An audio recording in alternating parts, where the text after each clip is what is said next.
பலி இது. தியாக நினைவினை வாழும் வழி இது. வாழ்வின் பொருளினை உணரும் மொழி இது. இணைந்திட இறைவன் இல்லம் அழைத்து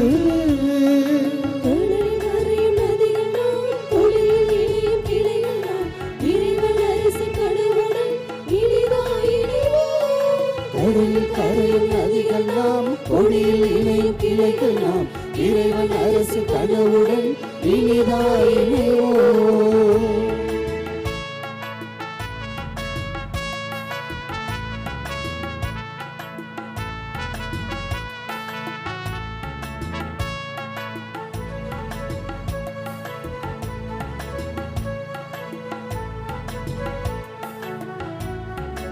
ஒரே ஆவி பொழிவதால் ஒரே அழைப்பு பெறுவதால் ஒரே தந்தை பிள்ளையாக மாறும் நாள் இது.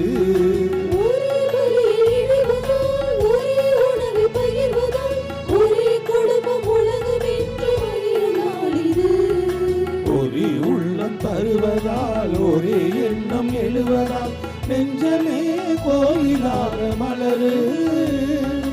ஒரே உள்ளம் தருவதால் ஒரே எண்ணம் எழுவதால் நெஞ்சமே கோவிலாக மலருது.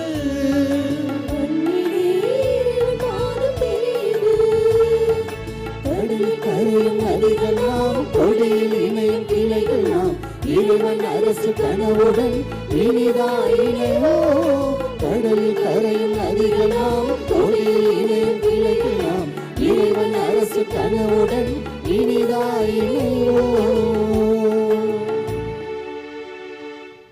அன்னையின் அன்பு பக்தர்களே, இத்திருப்பலியானது ஆலயத்தில் கூடியிருக்கும் பக்தர்களின் கருத்துகளுக்காகவும் ஜெயா பிளஸ் தொலைக்காட்சி, திருத்தல இணையதளம் மற்றும் அனைத்து சமூக ஊடகங்களின் வழியாக பங்கெடுக்கும் பக்தர்களின் கருத்துகளுக்காகவும் இன்றைய நாளின் ஒளிபரப்பிற்கு உதவி செய்த நன்கொடையாளர்களின் குடும்ப கருத்துகளுக்காகவும் நேற்று திருப்பலி எழுதி வைத்தவர்களின் கருத்துகளுக்காகவும் ஒப்புக் கொடுக்கப்படுகிறது.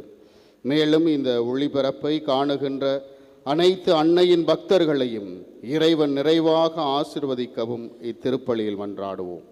Dear devotees, this Mass is offered for all the faithful gathered here and those who are participating through Jaya Plus Shrine Web TV as well as other social media, and in a special way for all the sponsors of this live telecast Mass and those who wrote their Mass intentions yesterday, and all the devotees of Our Lady of Health Velangani who are watching the same.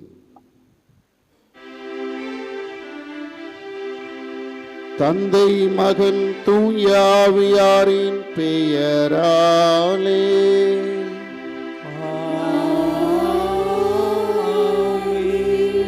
நம் ஆண்டவராகிய இயேசு கிறிஸ்துவின் அருளும் கடவுளின் அன்பும் தூய ஆவியாரின் நட்புறவும் உங்கள் அனைவரோடும் இருப்பதாக.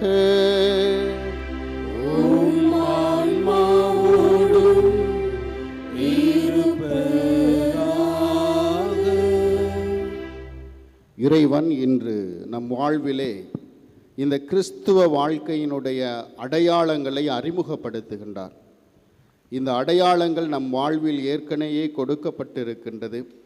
அதன்படி நாம் வாழ்கின்றோமா என்ற சிந்தனையில் இந்த திருப்பலியில் பக்தியோடு பங்கு பெறுவோம். தூயமறை நிகழ்வுகளை தகுதியான விதத்தில் ஒப்பு கொடுக்க தடையாக இருக்கின்ற நம் குற்றம் குறைகளை நினைத்து பார்த்து இறைவனிடம் மனம் வருந்தி மன்னிப்பு வேண்டுவோம்.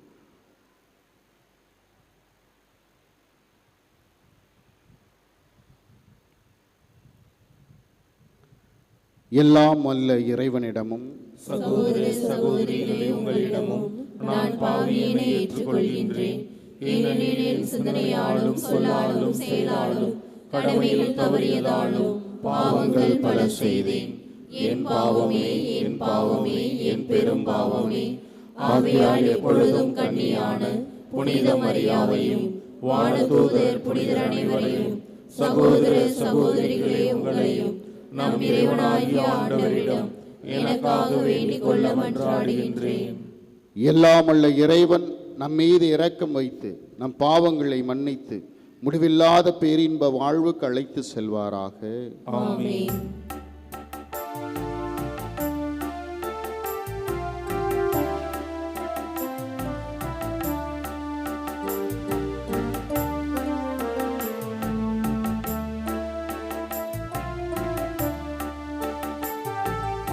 ஆண்டவரே இரக்கமாயிரும்.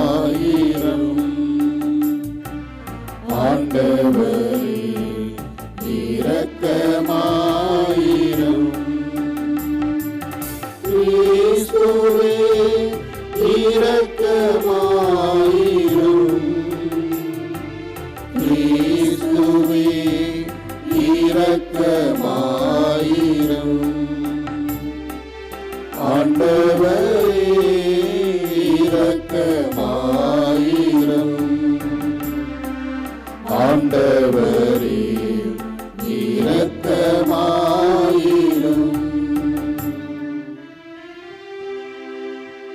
மன்றாடுவோமாக.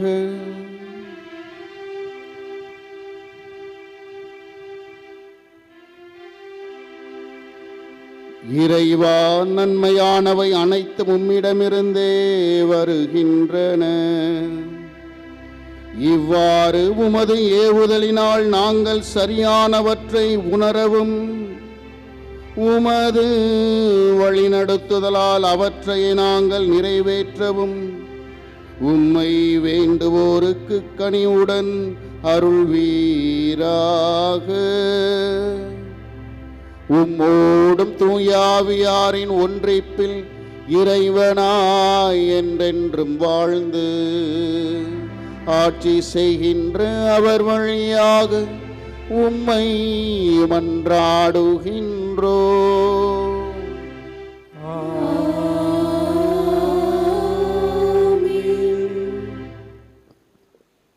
திருத்தூதர் பவுல் கொரிந்தியருக்கு எழுதிய 2ஆம் திருமுகத்திலிருந்து வாசகம். சகோதரர் சகோதரிகளே, நான் ஒரே நேரத்தில் ஆம் என்றும் இல்லை என்றும் உங்களிடம் பேசுவதில்லை. கடவுள் உண்மை உள்ளவராய் இருப்பது போல் நான் சொல்வதும் உண்மையே.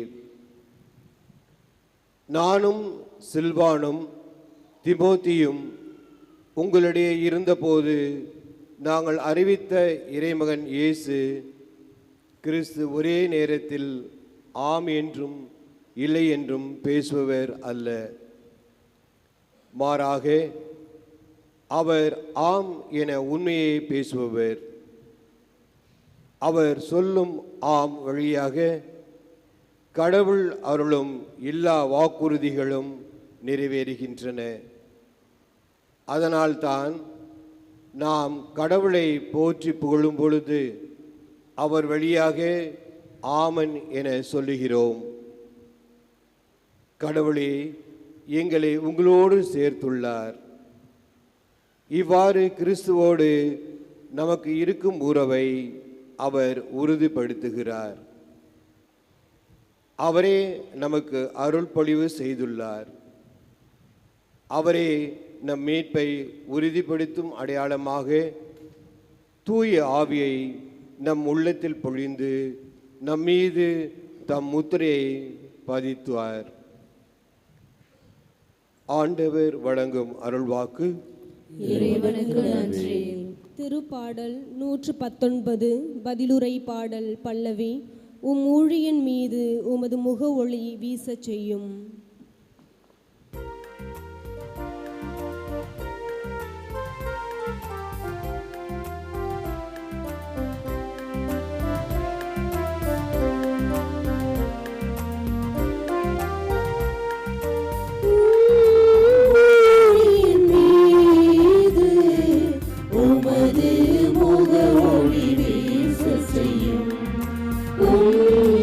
ஊழியன் மீது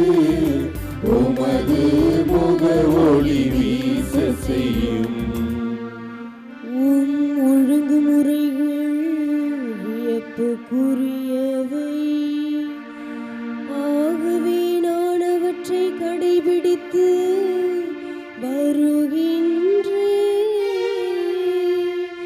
உம் சொற்களை பற்றி விளக்கும் ஒளி தருகின்றது. அது பேதைகளுக்கு நுண்ணறிவு ஊட்டுகின்றது.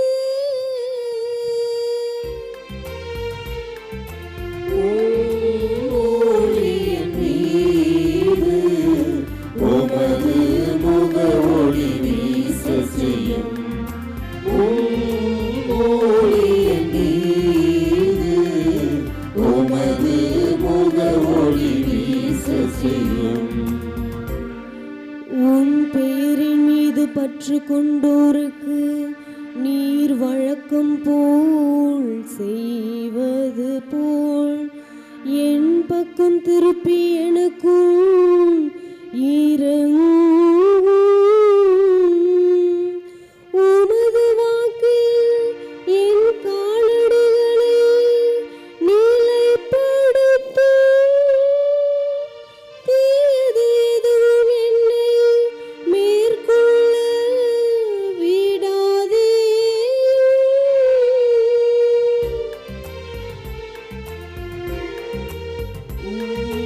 ஒளியின் மீது உமது முக ஒளி வீச செய்யும். ஒளியின் மீது உமது முக ஒளி வீச செய்யும்.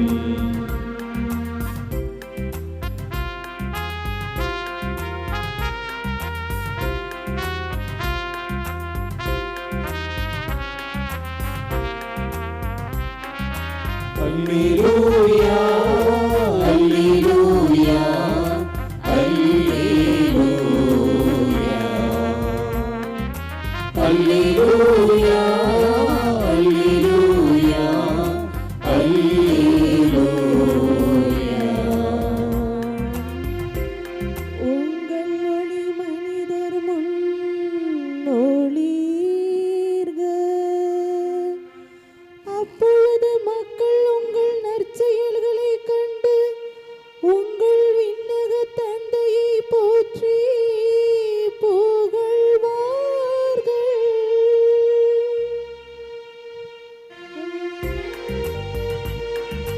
அல்லேலூயா, அல்லேலூயா, அல்லேலூயா.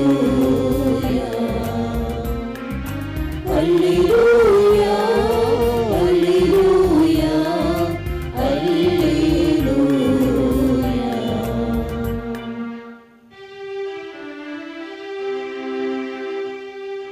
ஆண்டவர் உங்களோடு இருப்பாராக. உம் ஆன்மாவோடும் இருப்பாராக.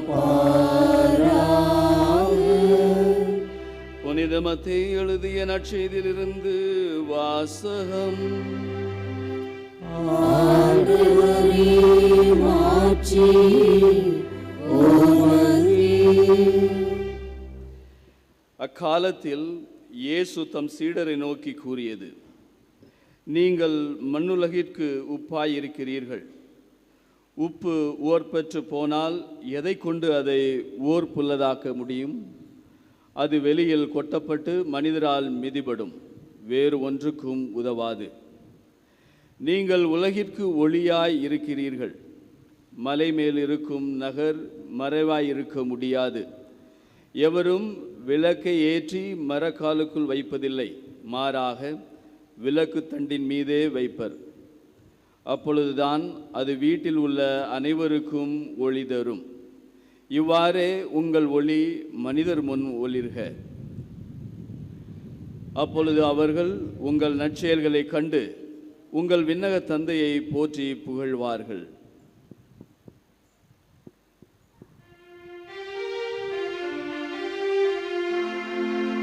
இது கிறிஸ்து வழங்கும் நற்செய்தி. கிறிஸ்துவே, உமக்கு புகழ்.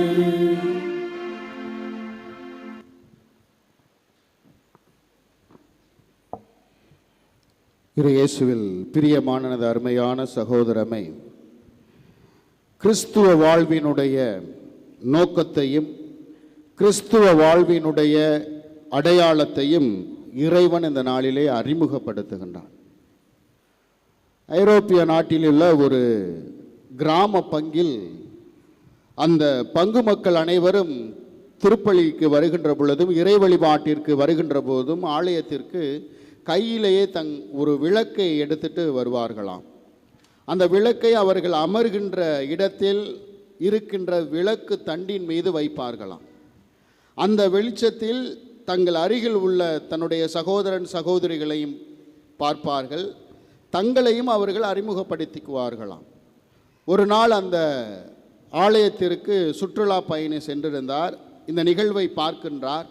பார்த்தவுடனே அங்கு உள்ள பங்கு தந்தையிடம் கேட்கின்றார், ஏன் உங்களுடைய ஆலயத்தில் மின்சார வசதி இல்லையா? ஏன் மின்சாரம் இல்லாமல் இருட்டுக்குள் மக்கள் ஒளிவிளக்கு ஏந்தி வருகிறார்கள்?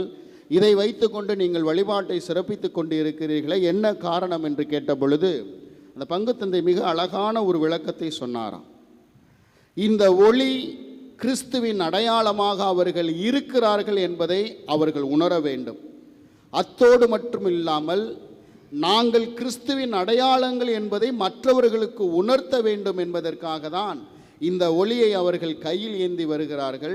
இந்த ஒளியின் வெளிச்சத்தால் தங்களையும் அடையாளப்படுத்துகிறார்கள், தங்கள் சகோதர சகோதரிகளையும் அடையாளம் தெரிந்து கொள்ளுகிறார்கள் என்று சொன்னார்களாம். யார் ஒளியை ஏந்தி வரவில்லையோ அவர்கள் இருளில் இருப்பார்கள், அவர்கள் ஆலயத்திற்குள் வர முடியாது என்று சொன்னார். பிரியமானவர்களே, நாம் ஒவ்வொருவரும் கிறிஸ்துவின் ஒளியாக சுவை மிகுந்த உப்பாக இருக்க அழைக்கப்படும். இந்த இரண்டு அடையாளத்தை தான் இறைவன் இந்த நாளிலே நமக்கு தருகின்றான்.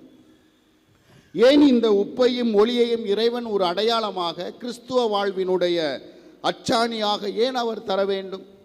நாம் இந்த கிறிஸ்தவர்கள் என்று பெருமை கொள்வதை விட கிறிஸ்துவோடு இருக்கிறோம், கிறிஸ்துவோடு வாழுகிறோம் என்பதில் நாம் பெருமை கொள்ள வேண்டும். இந்த கிறிஸ்துவோடு வாழுகிறோம் என்பதற்கு வழியை இறைவன் இந்த நாளிலே நமக்கு கற்றுத்தருகிறார். அதற்கு இரண்டு பொருட்களை அவர் உதாரணமாக தருகிறார். ஒன்று உப்பு, இரண்டாவதாக ஒளி. ஏன் இறைவன் உப்பை அவர் அடையாளப்படுத்தி கொள்ள வேண்டும்? விவிலியத்திலே உப்பு என்பது முற்காலத்தில் பாதுகாப்பிற்கு பயன்படுத்தப்பட்டது. எதிலிருந்து பாதுகாப்பு? அழிவிலிருந்து. அழியக்கூடிய பொருட்களை அழியாமல் பாதுகாக்க இந்த உப்பை பயன்படுத்தினார்கள். நாம் சற்று சிந்தித்து பார்க்க வேண்டும். இறைவன் நம்மை உப்பாக இருக்க வேண்டும் என்று அழைக்கின்றார். எப்படி இந்த உப்பு அழிவிலிருந்து பாதுகாக்கின்ற ஒரு பொருளாக இருக்கின்றதோ அதே போல இறைவனால் படைக்கப்பட்ட இந்த உலகை அழிவிலிருந்து நாம் பாதுகாக்க வேண்டும். எத்தகைய அழிவிலிருந்து? இயற்கை அழிவிலிருந்து, கலாச்சார பேரழிவிலிருந்து, இன்னும் எவையெல்லாம் இறைவன் படைத்த இந்த அழகான உலகை அழிக்க முற்படுகின்றதோ அதிலிருந்து நாம் இந்த உலகை பாதுகாக்க அழைக்கப்படுகின்றோம். அத்தோடு மட்டுமல்ல, உறவை அழிக்கக்கூடிய அழிவிலிருந்து நாம் பாதுகாக்க வேண்டும். இறைவன் அதற்காக தான் உருவான இறைவன் நம்மை படைத்திருக்கிறார் என்றால் இந்த உறவுக்காக படைத்திருக்கின்றார். நம்மாலே எத்தனையோ உறவுகள் அழிக்கப்படுகின்றன. நம்மளுடைய முன்சார்பு எண்ணம், நம்மளுடைய கோபம், நம்முடைய பிடிவாத குணம், நம்முடைய தலைகணம் போன்ற எத்தனையோ குணங்களால் உறவுகள் அழிக்கப்படுகின்றன. அந்த உறவுகளை பாதுகாக்க இறைவன் நம்மை அழைக்கின்றார். இரண்டாவது, இந்த உப்பினுடைய தன்மை, இந்த உப்பானது சுவைமிக்கதாக இருக்கின்றது. சுவை என்பது வெறும் உணவிற்கு மட்டும் சுவை ஊட்டுவதாக இல்லை, மாறாக நம்மில் இருக்கின்ற இறை தன்மைக்கு, அந்த இறை சாயலுக்கு, இறை உறவிற்கு சுவைமிக்கதாக இருக்கின்றது. என்ன அந்த இறை உறவு? இந்த உப்பானது விவிலியத்திலே அருளுக்கு அடையாளப்படுத்துகிறார்கள், அருள் வாழ்விற்கு அடையாளப்படுத்துகிறார்கள், இறை ஞானத்திற்கு அடையாளப்படுத்துகிறார்கள். மூன்றாவதாக லேவியர் புத்தகம் 2வது அதிகாரம் 13வது இறைவார்த்தையிலே இந்த உப்பானது உடன்படிக்கை உறவிற்கு அடையாளப்படுத்துகிறார். மிக அழகாக அங்கு கூறப்பட்டு இருக்கின்றது, உன் உணவு படையலில் கடவுளின் உடன்படிக்கையாகிய உப்பை குறைய விடாமல் காப்பாயாக என்று. ஆக இந்த உப்பு என்பது உடன்படிக்கை உறவின் அடையாளம். இறைவன் நமக்கு உடன்படிக்கை உறவை கொடுத்திருக்கிறார். அவருக்கும் நமக்கும் உள்ள உறவு உடன்படிக்கை உறவு. அத்தோடு மட்டுமல்ல, நம் உறவுகள், குடும்பத்தில் இருக்கின்ற உறவுகள், யார் யாரெல்லாம் மனித இயல்பில் படிக்கப்பட்டிருக்கிறார்களோ, மனித இயல்பில் படைக்கப்பட்டிருக்கிறார்களோ அவர்கள் உடன்படிக்கை உறவில் நாம் இணைந்து இருக்கிறோம் என்பதை புரிந்து கொள்ள வேண்டும். உடன்படிக்கை உறவு என்பது முறிவுபடாத உண்மை. அது ஒப்பந்த உறவு அல்ல. ஒப்பந்த உறவு என்பது எப்போ வேண்டுமானாலும் அது முறிபடும். ஆனால் உடன்படிக்கை உறவு என்பது என்றுமே முறிவுபடாத உறவு. ஆக நாம் சற்று சிந்தித்து பார்ப்போம். இறைவனுக்கும் நமக்கும் உள்ள உறவு இந்த உடன்படிக்கையின் உறவாக இருக்கின்றதா அல்லது ஒப்பந்த உறவாக இருக்கின்றதா? தேவைப்படுகின்ற பொழுது நான் இறைவனை பயன்படுத்துகின்றனா? தேவைப்படும் பொழுது இறைவனை நான் சாடி நிற்கின்றன? அல்லது என்னுடைய உறவுகள், குடும்பத்தில் உள்ள உறவுகள், என்னுடைய சொந்தங்கள் உடன்படிக்கையின் உறவாக நான் இருக்கின்றன அல்லது ஒப்பந்த உறவாக இருக்கின்றன? தேவைக்கு மட்டும் பயன்படுத்துகின்றன என்று நாம் சிந்தித்து பார்க்க வேண்டும். ஆனால் இங்கு இறைவன் நம்மை உப்பாக இருக்க வேண்டும் என்று அழைத்திருக்கிறார் என்றால் அது ஒப்பந்த உறவுக்காக அல்ல, மாறாக உடன்படிக்கையின் உறவுக்காக. மூன்றாவது, இந்த உப்பின் தன்மை, உப்பு தூய்மைப்படுத்துகின்றதாக அமைகின்றது. எசேக்கியேல் புத்தகம் 43வது பிரிவில் 24வது இறைவார்த்தையிலே இவ்வாறாக நாம் படிக்கின்றோம். குருக்கள் எரிபொலி பொருட்களை பீடத்தில் பலியிடுகின்ற பொழுது அங்கு அவர்கள் ஆண்டவருக்கு உப்பை தூவி அந்த பொருட்களை பலியிட்டார்கள் என்று. ஆக உப்பு தூய்மையின் அடையாளமாக இருக்கின்றது. தூய்மை என்பது வெறும் உடல் தூய்மையை மட்டும் இறைவன் இங்கு குறிக்கவில்லை, மாறாக ஆன்ம தூய்மையை கொடுக்கின்றார். ஆன்ம தூய்மையை இங்கு நமக்கு சுட்டி காண்பிக்கின்றார். என்னுடைய ஆன்மா, என்னுடைய இந்த அழைத்தல் கிறிஸ்துவ வாழ்வு இறைவனுக்கு ஏற்ற தூய்மையான வாழ்வாக இருக்கின்றதா? பாவமில்லாத வாழ்வாக இருக்கின்றதா? இந்த என்னுடைய உறவுகள் மத்தியிலே என்னுடைய ஆன்மா பரிசுத்தமாக இருக்கின்றதா என்று நாம் சிந்தித்து பார்க்க வேண்டும் பிரியமானவர்களே. ஆக இறைவன் இந்த உப்பாக நாம் இருக்க வேண்டும் என்ற இந்த அழைப்பிற்கு இந்த 3 அடையாளங்களை நமக்கு தருகின்றார். இரண்டாவதாக, இறைவன் ஒளியாக இருக்க வேண்டும் என்று நம்மை அழைக்கின்றார். இந்த ஒளியின் தன்மை முதலாவதாக இறைவனுடைய பிரசன்னத்தின் அடையாளமாக இருக்கின்றது. விடுதலை பயண புத்தகம் 13வது அதிகாரம் 21வது இறைவார்த்தையிலே இறைவன் இஸ்ரேல் மக்களை மேகத்தூணாகவும் நெருப்பு தூணாகவும் வழிநடத்தினார் என்று நாம் பார்க்கின்றோம். இறைவனுடைய பிரசனம். ஆக நான் எங்கு சென்றாலும் இந்த இறைவனுடைய பிரசனத்தை ஏந்தி செல்கின்றவர்களாக இருக்கின்றோமா? நான் ஒளியின் மக்கள் என்றால், நான் கிறிஸ்துவின் ஒளியை சுமந்து கொண்டு இருக்கிறேன் என்றால், கிறிஸ்து என்னோடு இருக்கிறார் என்பதை நான் இருக்கின்ற இடத்திலே, வாழ்கின்ற இடத்திலே என்னால் உணர்த்த முடிகின்றதா என்று நாம் சிந்தித்து பார்க்க வேண்டும். அதை தான் அன்னை மரியாளும் செய்தார். அன்னை மரியாள் இறைவனை, இயேசுவை தன் கருவிலே சுமந்து சென்றார். அவர் எலிசபெத்தை சந்தித்த பொழுது அந்த கருவில் இயேசுவும் இருந்தார் என்பதை நாம் உணர்ந்து கொள்ள வேண்டும். அதே போல நாம் ஒவ்வொருவரை திருப்பலியிலே பங்கு பெறுகின்ற பொழுது இறைவனை நம் உள்ளத்தில் ஏந்துகின்றோம், இயேசுவை நம் இதயத்தில் ஏந்துகின்றோம், நம் உடலில் ஏந்துகின்றோம். நாம் எங்கு சென்றாலும் இந்த இயேசுவின் பிரசனத்தை ஏந்தி செல்பவர்களாக இருக்க வேண்டும் என்று இறைவன் இந்த நாளிலே அழைக்கின்றார். இரண்டாவதாக, இந்த ஒளியானது உண்மையை உணர்த்துகின்றது, உண்மைக்கு தெளிவு கொடுக்கின்றது என்பதை நாம் புரிந்து கொள்ள வேண்டும். ஒளியில்தான் உண்மை என்ன என்பதை நம்மால் அறிந்து கொள்ள வேண்டும். ஆக உண்மையினுடைய அடையாளமாக இந்த ஒளியை பெற்ற இறைமக்கள் வாழ வேண்டும் என்று இறைவன் இந்த நாளிலே அழைக்கின்றார். மூன்றாவதாக, ஐசையா புத்தகம் 49வது அதிகாரம் 6வது இறைவார்த்தையிலே இந்த ஒளியானது சாட்சியத்தின் அடையாளம் என்பதை அங்கு இறைவன் ஐசையாவுக்கு கூறுகின்றார்.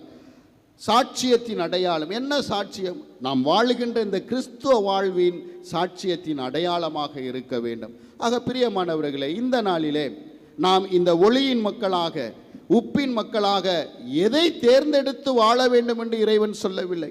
இதில் எது பெஸ்ட்டாக இருக்குது அதை நான் தேர்ந்தெடுத்து வாழுகிறேன் என்று நாம் நினைக்கக்கூடாது. மாறாக இந்த இரண்டையும் வாழ்வாக்க வேண்டும் என்பதுதான் இறைவனுடைய விருப்பம். நான் எப்படி ஒளியின் மக்களாக இருக்க போகின்றேன், எப்படி உப்பின் மக்களாக இருக்க போகிறேன் என்பதை நாம் இரண்டையும் சேர்த்து வாழ வேண்டும் என்பது இறைவன் இன்று நமக்கு தருகின்ற பாடமாக இருக்கின்றது. ஒரு உண்மையான நிகழ்வை சொல்லி என்னுடைய மறைவுரையை நிறைவு செய்கிறேன். பிரியமானவர்களே, 2017ஆம் ஆண்டு திருத்தந்தை பிரான்சிஸ் அவர்கள் அருள் சகோதரி ராணி மரியா அவர்களை புனிதர் நிலைக்கு முன்னிலையாகிய அருளாளர் நிலைக்கு உயர்த்தினார். அப்படி இந்த ராணி மரியா அருள் சகோதரி என்ன செய்தார்? நாம் வாழ்ந்து கொண்டு இருக்கின்ற இந்த காலகட்டத்தில் 1995ஆம் ஆண்டு பிப்ரவரி 27ஆம் தேதி இந்தூர் என்ற ஒரு கிராமத்தில் சம்பந்தர் சிங் என்ற ஒரு நபரால் தன்னுடைய உடம்பில் 54 முறை குத்தி கொலை செய்யப்பட்டார். எதற்காக குத்தி கொலை செய்யப்பட்டார்? தான் இருந்த இடத்திலே மக்களுடைய மேற்குடி மக்களுடைய ஆதிக்கம் தாழ்த்தப்பட்ட மக்களிடம் இருந்ததை கண்டு உணர்ந்த அந்த அருட்சகோதரி அடிமை நிலையில் இருந்த அந்த மக்களை மீட்பதற்காக, மீட்டெடுக்க வேண்டும் என்ற உயர்ந்த எண்ணத்திற்காக அந்த அருள் சகோதரி களத்தில் இறங்கி போராடுகிறார். போராடி அந்த மக்களுக்கு கல்வி உதவியை கொடுக்கிறார். இதை பார்த்த அந்த மேல்குடி மக்கள், இவள் நமக்கு எதிரியாக இருக்கிறார், இப்படி இவர் இருந்தார் என்றால் நமக்கு அடிமைகள் இனி இருக்க முடியாது என்று கங்கணம் கட்டிக்கொண்டு அவரை கொல்வதற்கு முயற்சி செய்கிறார்கள். பேருந்தில் அருள் சகோதரி பயணம் செய்து கொண்டிருந்த பொழுது பேருந்திலேயே குத்தி அவரை கொலை செய்கிறார். ஒரு முறை 2 முறை அல்ல, 54 முறை. இதில் அழகு என்னவென்றால், அந்த சகோதரி உயிர் விடுகின்ற நேரத்தில் தன்னை குத்திய அந்த சகோதரனை பார்த்து, நான் உன் தவறையும் உன் பாவங்களை மன்னிக்கிறேன், இறைவனும் மன்னிப்பார் என்று சொல்லி உயிர் விடுகிறார். தன்னுடைய அந்த தவறுக்காக, கொலைக்காக அவர் சிறையில் அடைக்கப்படுகின்றார். அந்த சகோதரியினுடைய உடன் பிறந்த இன்னொரு அருட்சகோதரி, அவர்கள் அருள் சகோதரி செஸ்மி பவுல் என்ற அந்த அருட்சகோதரி சிறைசாலைக்கு சென்று அந்த சம்பந்தர் சிங் என்ற அந்த சகோதரனை பார்த்து கையிலே ராக்கி கட்டுகிறார். எதற்கு? அது தன்னுடைய உடன் பிறந்த சகோதரன் என்பதற்கு அடையாளம். அந்த ராக்கி கட்டி அந்த கேஸை வாபஸ் வாங்கி தன்னுடைய இல்லத்திற்கு அழைத்து வருகிறார். இல்லத்திற்கு அழைத்து வந்து அவருக்கு சிறந்த ஒரு விருந்து கொடுத்து அந்த நபரை பார்த்து, இன்று முதல் நீரும் என்னுடைய குடும்பத்தில் ஒருத்தன், என்னுடைய உடன் பிறந்த சகோதரன் என்று சொல்லி தன் உடன் பிறந்த சகோதரியை கொன்ற அந்த நபரை தன் உடன் பிறந்த சகோதரனாக ஏற்றுக்கொண்டார். இதுதான் உப்பின் அடையாளம், இதுதான் ஒளியின் அடையாளம். அந்த நபர் ஒரு கத்தோலிக்க கிறிஸ்தவனாக மாறி இன்று முதல் விசுவாசமுள்ள ஒரு கிறிஸ்தவராக வாழ்ந்து கொண்டிருக்கிறார். பிரியமானவர்களே, இதுதான் உப்பின் மக்கள். இவர்கள்தான் உப்பின் ஒளியின் மக்களாக இருக்கிறார். நாம் சற்று யோசித்து பார்ப்போம். நம்முடைய பிடிவாதத்தால், நம்முடைய மன்னிக்க முடியாத குணத்தினால், நம்மால் ஏற்றுக்க முடியாத சில செயல்பாடுகளால் எத்தனை உறவுகளை நாம் இழந்திருக்கின்றோம். இந்த உப்பின் மக்களுடைய செயல்பாடை, ஒளியின் மக்களுடைய செயல்பாடுகளை வாழ்ந்து காட்டாமல் மறுத்து விட்டு கொண்டு இருக்கின்றோம். கிறிஸ்துவ வாழ்வு என்பது அடையாளம் என்றால் சிலுவை போடுவது மட்டும் அடையாளம் அல்ல, ஆலயத்திற்கு வருவது மட்டும் அடையாளம் அல்ல, அந்த கிறிஸ்துவை வாழ்ந்து காட்டுவது தான் அடையாளம். அதை தான் இறைவன் சொல்லுகிறார். வேற ஒன்றுமே இல்லை. எளிமையான வாழ்க்கை. அந்த எளிமையான வாழ்க்கை எப்படி வாழ வேண்டும் என்பதை இன்று கற்றுத்தந்து இருக்கின்றார். ஆக இதை நம்மளுடைய குடும்பத்தில், நாம் இருக்கின்ற பங்குகளில், நம்முடைய சமுதாயத்தில், நமது கிராமங்களில், நம்முடைய ஊர்களில் வாழ்ந்தாவே போதுமே. விண்ணகத்தை நாம் இங்கே கொண்டு வந்து விடலாமே. சற்று சிந்தித்து பார்ப்போம் பிரியமானவர்களே. இந்த உப்பாக ஒளியாக வாழ இறைவன் நம்மை அழைத்திருக்கிறார். அந்த உப்பினுடைய குணங்களையும் ஒளியினுடைய தன்மைகளையும் நாம் வாழ்ந்து காட்ட இறைவன் ஒரு வாய்ப்பை இன்று முதல் நமக்கு தந்திருக்கிறார் என்று சிந்தித்து இறைவனுடைய பிரசன்னத்தில் இந்த நாளிலே நாம் ஒப்புக் கொடுப்போம். இறுதியாக இறைவன் நமக்கு ஒரு ஆழமான ஒரு இறை வார்த்தையை கொடுத்து இந்த நாளிலே தொட விரும்புகின்றார். கொலோசியருக்கு எழுதிய திருமுகத்திலே 3வது அதிகாரம் 12 மற்றும் 14வது இறை வார்த்தைகளை இவ்வாறாக நாம் படிக்கின்றோம். நீங்கள் கடவுளால் தேர்ந்தெடுக்கப்பட்டவர்கள், அவரது அன்பிற்குரிய இறை மக்கள். எனவே அதற்கு இசைய பரிவு, இரக்கம், நல்லெண்ணம், மனத்தாழ்மை, கனிவு, பொறுமை ஆகிய பண்புகளால் உங்களை அணி செய்து கொள்ளுங்கள். எல்லாவற்றிற்கு மேலாக அன்பையே கொண்டிருங்கள். நல்லாயன் இறைமகன் இயேசு கிறிஸ்து என்றென்றும் வாழ்த்து பெறுவாராக.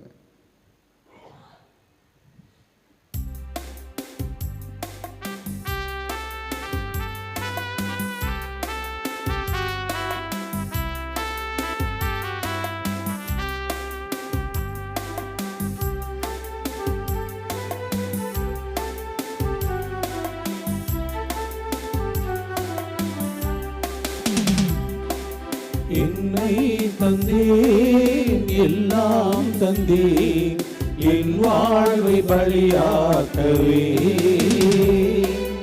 உள்ளம் தந்தேன், உமக்கே தந்தேன், பிறரன்பு பணி செய்யவே. என் இயேசுவே, என் தேவனே, உம்மோடு உறவாடவே. என் இயேசுவே, என் தேவனே, உம்மோடு உறவாடவே.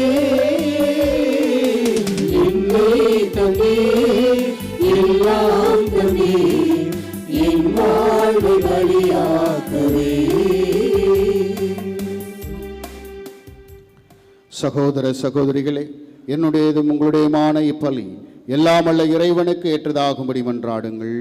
ஆண்டவர் தமது பேரின் புகழ்ச்சிக்காகவும் ஆட்சிக்காகவும் நமது நன்மைக்காகவும் புனித திரு அவையின் அனைத்து நலனுக்காகவும் உமது கையிலிருந்து இப்பலியை ஏற்றுக்கொள்வாராக. ஆண்டவரே, இரக்கத்துடன் எங்கள் பணியை கண்ணோக்கி அருள உம்மை வேண்டுகின்றோம். அதனால் நாங்கள் உமக்கு ஒப்புக் கொடுக்கும் இக்காணிக்கை உமக்கு ஏற்றதாகி எங்கள் அன்பை வளர்ப்பதாக. எங்கள் ஆண்டவராகிய கிறிஸ்து வழியாக உம்மை மன்றாடுகின்றோம்.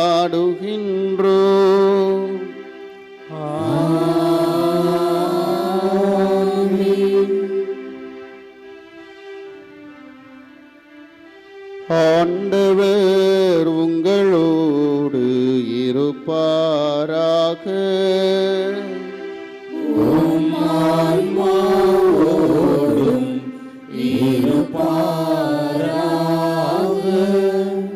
இதயங்களை மேலே எழுப்புங்கள். ஆண்டவரிடம்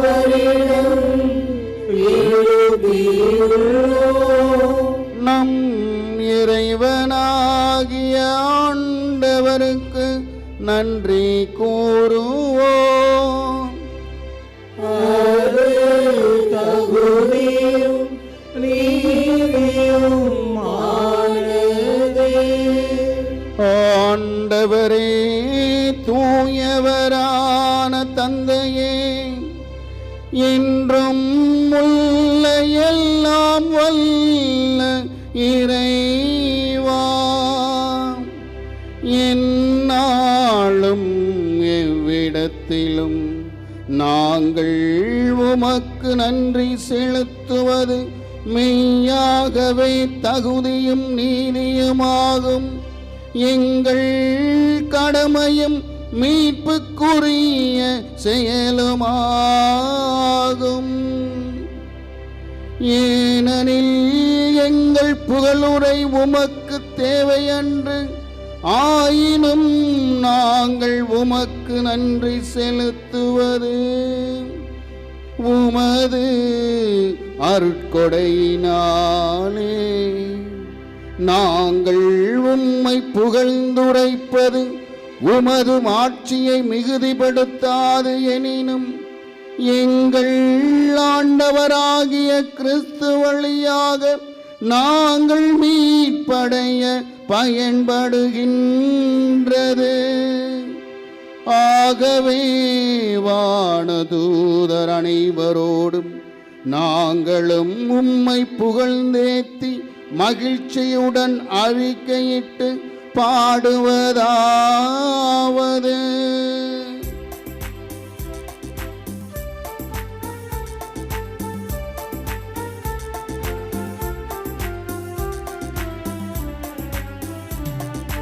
தூயவர் தூயவர் தூயவர், வான்படைகளின் கடவுளாம் ஆண்டவர்.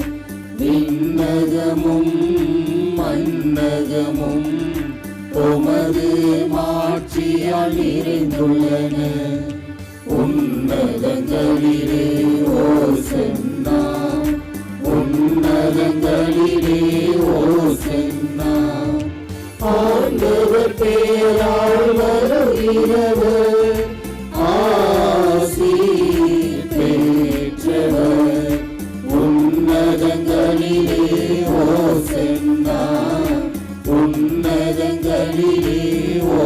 ஓசன்னா.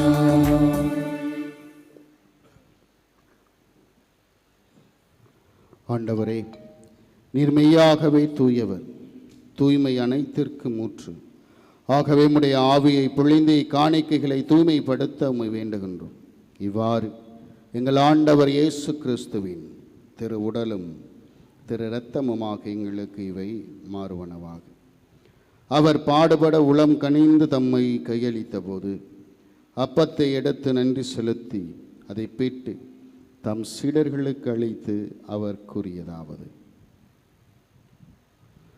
அனைவரும் இதிலிருந்து பெற்று உண்ணுங்கள், ஏனெனில் இது உங்களுக்காக கையளிக்கப்படும் என் உடல்.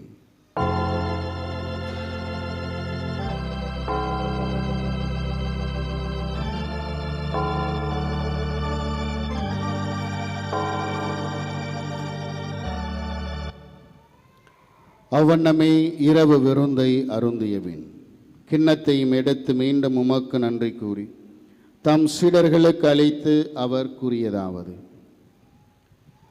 அனைவரும் இதிலிருந்து பெற்று பருகுங்கள், ஏனெனில் இது புதிய நிலையான உடன்படிக்கைக்குரிய என் இரத்தத்தின் கிண்ணம். இது பாவ மன்னிப்புக்கென்று உங்களுக்காகவும் பலருக்காகவும் சிந்தப்படும். இதை என் நினைவாக செய்யுங்கள்.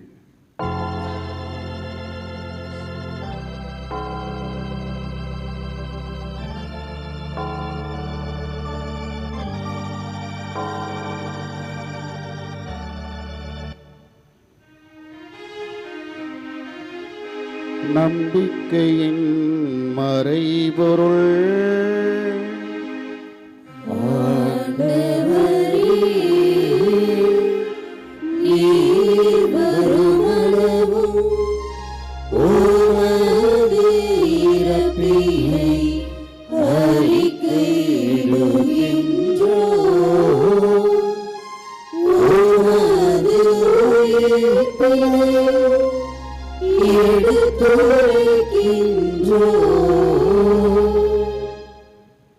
ஆகவே ஆண்டவரே, நாங்கள் கிறிஸ்துவின் இறப்பினை உயிர்ப்பினை நினைவு கூர்ந்து வாழ்வு தரும் அப்பத்தை மீட்பளிக்கும் கிண்ணத்தை உமக்கு ஒப்புக் கொடுக்கின்றோம். உமக்கு திருமுன் நின்று உமக்கு ஊழியம் புரிய தகுந்தவர்கள் என எங்களை ஏற்றுக்கொண்டீர். எனவே உமக்கு நன்றி செலுத்துகிறோம். மேலும் கிறிஸ்துவின் உடலிலும் இரத்தத்திலும் பங்கு கொள்ளும் எங்களை தூய ஆவியார் ஒன்று சேர்க்க வேண்டும் என உம்மை தாழ்மையுடன் வேண்டுகின்றோம். ஆண்டவரே, உலகெங்கும் பரவியிருக்கும் உமது திரு அவையை நினைவு கூர்ந்தருளும். எங்கள் திருத்தந்தை லியோ, எங்கள் ஆயர் சகாயராஜ், எல்லா திருநிலையினர் ஆகிய அனைவரோடும் உமது திரு அவை அன்பில் நிறைவு பெறச் செய்தருளும். மேலும் உயிர்த்தலும் எதிர்நோக்குடன் துயில் கொள்ளும் எங்கள் சகோதரர் சகோதரிகளையும் இறந்தோர் அனைவரையும் இரக்கத்துடன் நினைவு கூர்ந்து உமது திருமுக ஒளியினுள் ஏற்றருளும். எங்கள் அனைவர் மீதும் இரக்கமாயிரும். கடவுளின் கன்னித்தாயான புனித மரியா, அவருடைய கணவரான புனித யோசேப்பு, புனித திருத்தூதர்கள், இவ்வுலகில் உமக்கு உகந்தவராய் இருந்தோராகிய புனிதர் அனைவருடனும் நாங்கள் நிலைவாழ்வில் பங்கு கொள்ளும் தகுதி பெற்று உம் திருமகன் இயேசு கிறிஸ்து வழியாக உம்மை புகழ்ந்தேத்தும் வரம் அருள உம்மை மன்றாடுகிறோம்.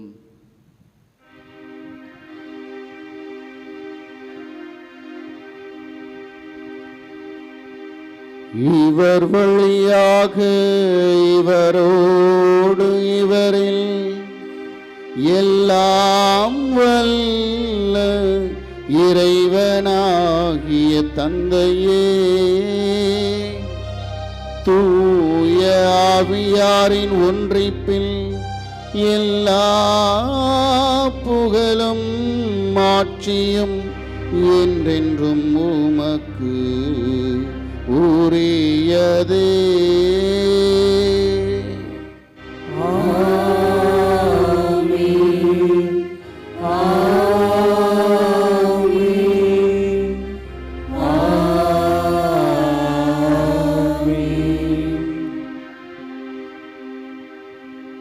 மீட்பரின் கட்டளையால் கற்பிக்கப்பட்டு இறை படிப்பினையால் பயிற்சி பெற்ற நாம் துணிந்து பாடுவோம். விண்ணுலகில் இருக்கின்ற எங்கள் தந்தையே, உமது பெயர் தூயது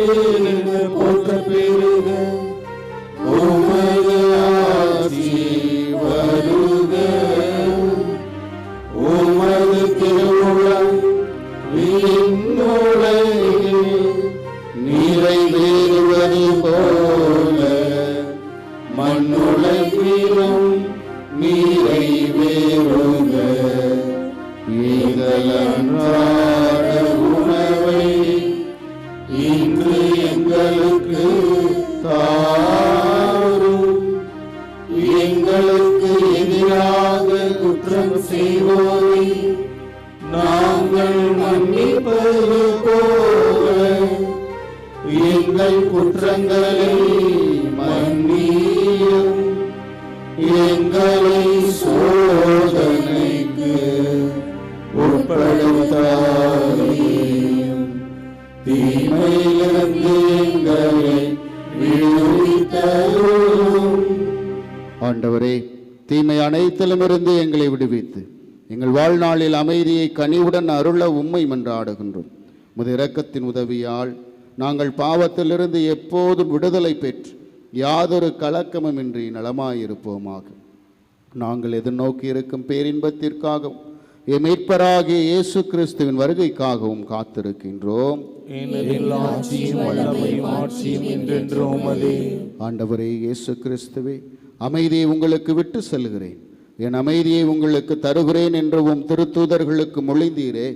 எங்கள் பாவங்களை பாராமல் முது திரு அவையின் நம்பிக்கையை கண்ணோக்கி முது திருவுளத்திற்கு ஏற்ப அதற்கு அமைதி ஒற்றுமை மருள்வீராக. என்றென்றும் வாழ்ந்து ஆட்சி செய்கின்றவர் நீரே. ஆண்டவருடைய அமைதி என்றும் உங்களோடு இருப்பதாக.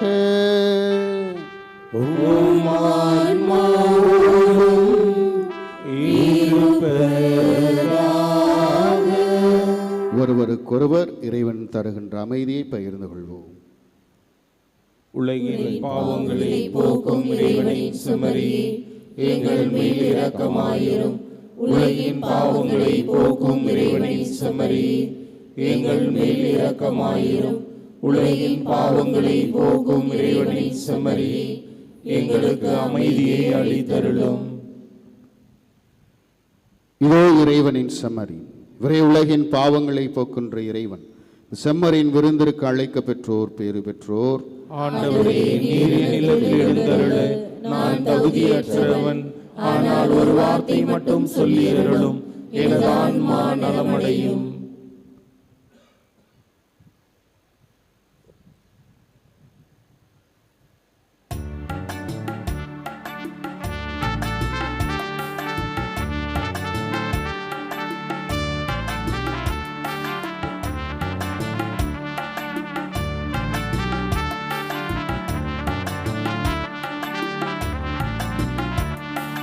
சொந்தம் தேடும் இந்த உள்ளம் இயேசுவே வாரும். சுமைகள் சுமந்து சோர்ந்த வாழ்வில் அமைதியை தாரும். சொந்தம் தேடும் இந்த உள்ளம் இயேசுவே வாரும். சுமைகள் சுமந்து சோர்ந்த வாழ்வில் அமைதியை தாரும். உணவாய் வந்த தெய்வமே, என் உணர்வில் கலந்திடு. உறவில் நாடும் வளர்ந்திட உன் அருளை பொழிந்திடு. சொந்தம் தேடும் இந்த உள்ளம் இயேசுவே வாரும். சுமைகள் சுமந்து சோர்ந்த வாழ்வில் அமைதியை தாரும்.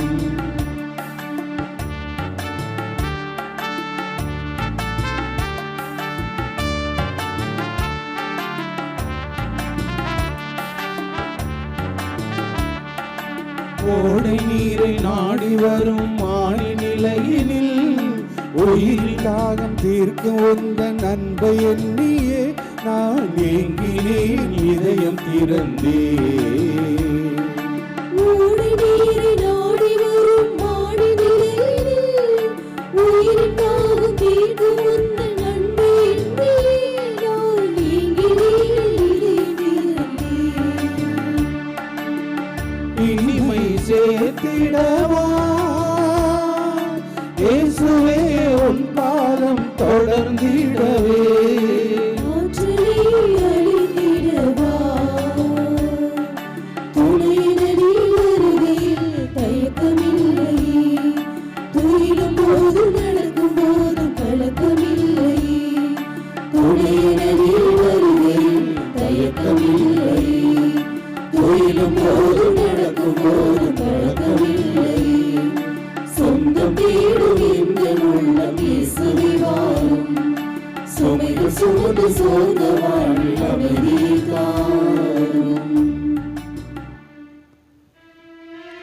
மன்றாடுவோமாக.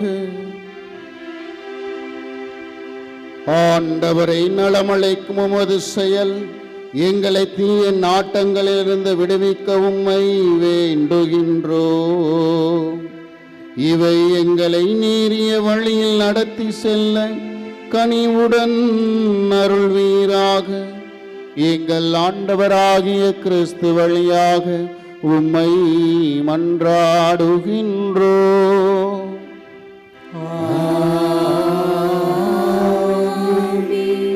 ஆண்டவர் உங்களோடு இருப்பாராக.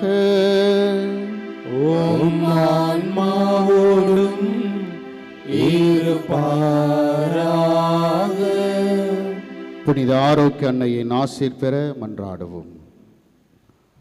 ஆற்றலும் அன்பும் மிக்க இயேசுவை கையிலேந்தி காலமெல்லாம் கடலோரம் காத்திருக்கும் புனித ஆரோக்கிய அன்னையே, இப்பேராலயத்தில் கூடியிருக்கும் பக்தர்கள் மற்றும் இணையதளம் சமூக ஊடகங்கள் வழியாக பங்கேற்கும் அனைவரையும் ஆசிர்வதியும். இவர்களின் மனம் சோர்ந்து போகும்போது பால்கார பாலகனின் பால் குடத்தை பொங்க செய்தது போல இவர்களின் மனங்களை மகிழ்ச்சியால் பொங்க வையும். இவர்கள் தோல்வியால் துவண்டு போகும்போது நடக்க இயலாத சிறுவனை நடக்க வைத்தது போல இவர்களையும் எழுந்து நடக்க வையும். இவர்கள் துன்ப கடலில் தத்தளித்து தடுமாறும்போது போர்ச்சுகீசிய ஆளுமைகளை கரை சேர்த்தது போல இவர்களையும் கரை சேர்த்தருளும். வரம் பெற்றுத்தரும் புனித ஆரோக்கிய அன்னையின் ஆசி உங்களோடு தங்குவதாக. May Jesus touch you and heal you to the loving hands of his dear mother, Our Lady of Velangani. எல்லாமல்ல இறைவன் தந்தை மகன் தூய ஆவியார் உங்களை நிறைவாக ஆசிர்வதிப்பாராக. சென்று வாருங்கள், திருப்பலி நிறைவேறிற்று. இறைவனுக்கு நன்றி.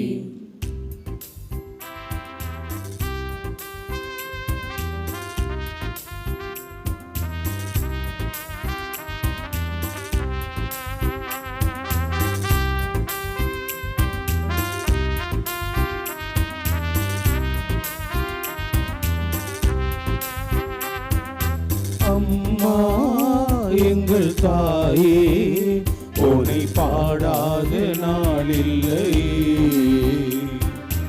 அருகே நீ வரவே உன்னை தேடாத நாளில்லை.